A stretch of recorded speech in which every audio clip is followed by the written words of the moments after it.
स्कंदरूपेण संसिता।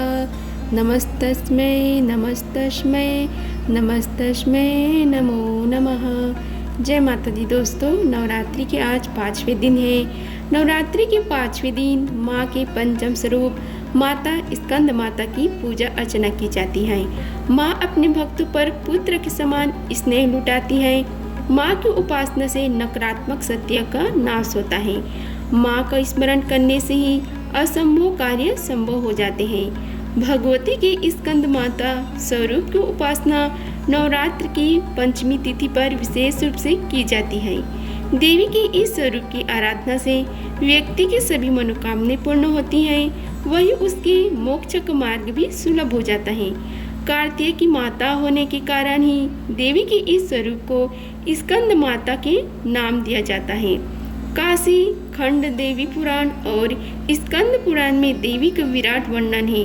माँ की उपासना से परम शांति और सुख का अनुभव होता है।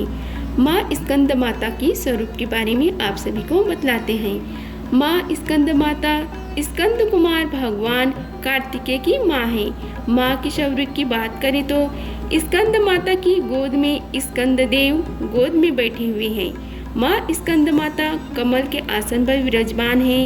इस वजह से इन्हें पद्मासन देवी भी कहा जाता है। माँ स्कंद माता को गौरी, महेश्वरी, पार्वती एवं उमा नाम से भी जाना जाता है। माँ का वाहन सिंह है। मान्यता है कि माँ की उपासना करने से संतान की प्राप्ति होती है। स्कंद माता की पूजा अर्चना के बारे में आप सभी को बतलाते हैं। सुबह जल्दी उठकर स्नान आदि से निवृत्त होने के बाद साफ स्वच्छ वस्त्र धारण करें। माँ की प्रतिमा को गंगा जल से स्नान कराएं। स्नान करने के बाद पुष्प अर्पित करें। माँ को रोली कुमकुम भी लगाएं।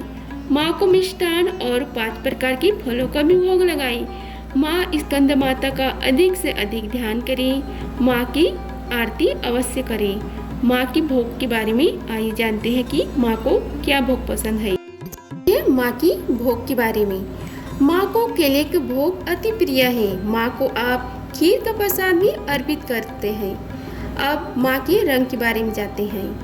माँ स्कंद माता को श्वेत रंग अति प्रिय है। माँ की उपासना में श्वेत रंग के वस्त्रों का प्रयोग करें। माँ की पूजा के समय पीले रंग के वस्त्र धारण करें। संतान सुख की प्राप्ति के लिए माँ स्कंद माता की कृपा से संतान सुख की प्राप्ति होती है। माँ को विद्या वाहिनी दुर्गा देवी भी कहा जाता है। माँ की उपासना से अलौकिक तेज की प्राप्ति होती है। माँ स्कंद की माता की मंत्र है, या देवी सर्वभूतेषु माँ स्कंद माता रूपेण संसिता। नमस्तस्मै नमस्तस्मै नमस्तस्मै नमो नमः। स्कंद माता को पीले रंग का फूल अति प्रिय है, इसलिए उन्हें केले, बेसन के लड्डू, केसर की खीर या फिर कोई अन्य पीली मिठाई अर्पित कर सकते हैं। माँ स्कंद माता की प्रिय फूल की बात करें तो वह है कमल। जानते हैं माँ की बीज मंत्र के बारे में। माँ की बीज मंत्र है ओम स्कंद मात्राय नमः। इस मंत्र की जाप और आराधना करें। इसके साथ ही अपने परिजनों और करीबियों को माँ स्कंद माता के मंत्र, श्लोक आदि को भेजकर नवरात्रि के 5वें दिन की शुभकामना दें। यह देवी सर्वभूतेषु माँ स्कंद माता रूपेण संसिता। नमस्तस्मै नमस्तस्मै नमस्तस्मै नमो नमः।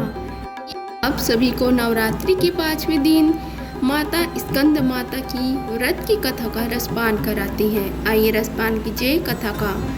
पहाड़ों पर रहकर संसारिक जीवों में नव चेतना का निर्माण करने वाली स्कंद माता नवरात्रि में 5वें दिन इस देवी की पूजा अर्चना की जाती है।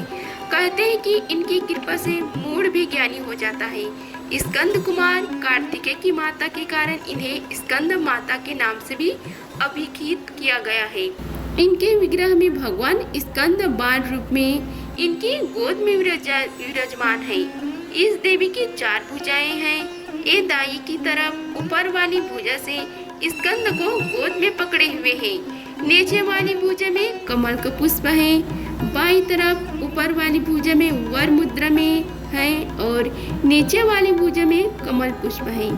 इनका वर्ण एकदम शुभ्र है। ये कमल के आसन पर विराजमान रहती हैं, इसलिए इन्हें पद्य आसना भी कहा जाता है। इनका वाहन सिंह है।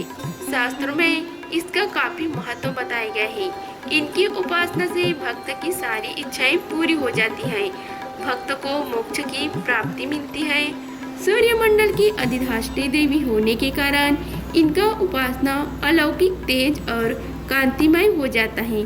अतः मन को एकाग्र कर और पवित्र रखकर इस देवी की आराधना करने वाले साधक या भक्त को भाव सागर पार करने में कठिनाई नहीं होती। उनकी पूजा से मोक्ष का मार्ग सुलभ होता है। यह देवी विद्वानों और सेवकों को पैदा करने वाली शक्ति है, यानी चेतना का निर्माण करने वाली है। कहते हैं कि कालिदास द्वारा रचित रघुवंश महाकाव्य और मेघदूत रचनाएं स्कंद माता की कृपा से ही संभव हुई है। का स्कंद माता नाम कैसे पड़ा उसके बारे में आइए जानते हैं। एक पौराणिक कथा के अनुसार कहते हैं कि एक तारकासुर नामक राक्षस था, जिसका अंत केवल शिव पुत्र के हाथों में ही संभव था। तब माता पार्वती ने अपने पुत्र स्कंद कार्तिकेय को युद्ध के लिए प्रशिक्षित करने के लिए स्कंद माता का रूप लिया था। स्कंद माता से युद्ध से परीक्षण लेने के बाद भगवान कार्तिकेय ने तारकासुर का अंत किया था। तभी से माँ देवी का पांचवा नाम स्कंद माता नाम पड़ा था। आइए जानते हैं स्कंद माता को और कौन कौन नाम से पुकारा जाता है। माता को स्कंद माता, हिमालय की पुत्री पार्वती, इन्हें महेश्वरी और गौरी के नाम से भी जाना जाता है। पर्वतराज हिमालय की पुत्री होने के कारण इन्हें पार्वती कही जाती है। इनके अलावा महादेव की पत्नी होने के कारण इन्हें महेश्वरी नाम दिया गया और अपने गौर वर्ण के कारण इन्हें गौरी कही जाती है। माता को अपने पुत्र से अति प्रेम है। यही कारण है कि माँ को अपने पुत्र के नाम से पुकारा जाना उत्तम माना जाता है।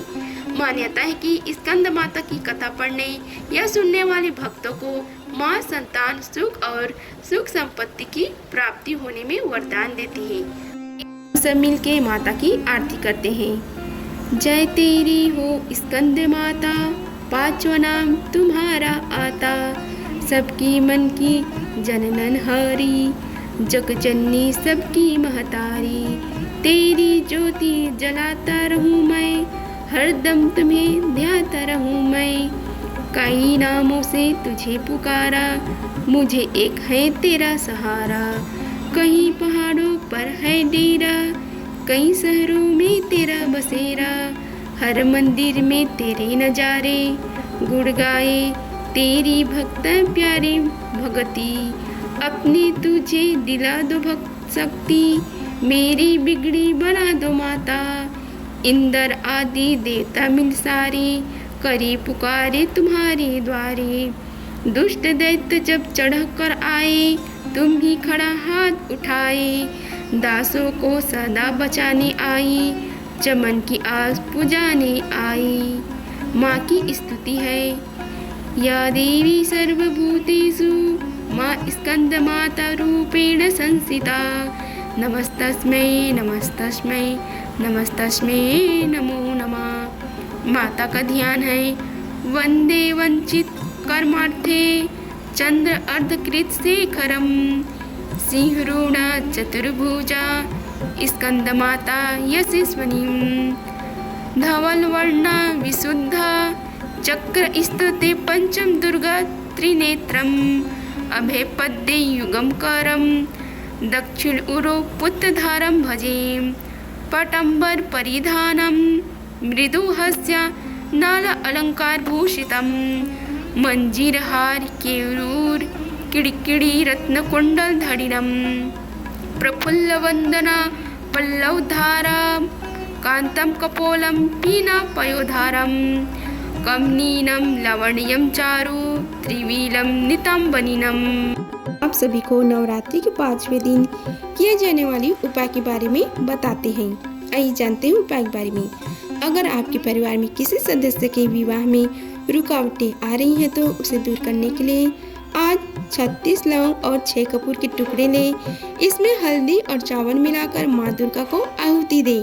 आहुति देने के पहले लौंग और कपूर पर बाधा निवारण मंत्र का 11 माला जाप करें। अगर आपको संतान प्राप्ति नहीं हो रही तो आज आप लौंग और कपूर में अनार के दाने मिलाकर माँ दुर्गा को आहुति देने से संतान सुख की प्राप्ति होगी। आहुति से पहले सामग्री पर 5 माला बाधा निवारण मंत्र का जरूर पढ़ें। अगर आपका कारोबार ठीक से नहीं चल रहा है तो आज आप लौंग और कपूर में अमलतास के फूल मिलाएं। अगर अमलतास नहीं है तो कोई भी फूल मिला लें, फिर माँ दुर्गा को आहुति दें। आज ऐसे करने से आपकी बिजनेस खूब मिलेगा। आहुति से पहले सामग्री पर बाधा निवारण मंत्र की माला जाप करें। अगर आपके परिवार में किसी को स्वास्थ्य संबंधी परेशानी है तो 152 लौंग और 42 कपूर के टुकड़े लें। इसमें नारियल की गिरी, शहद और मिश्री मिला लें और इसे हवन करें। आज ऐसे करने से आपको सभी समस्याओं से निजात मिलेगा।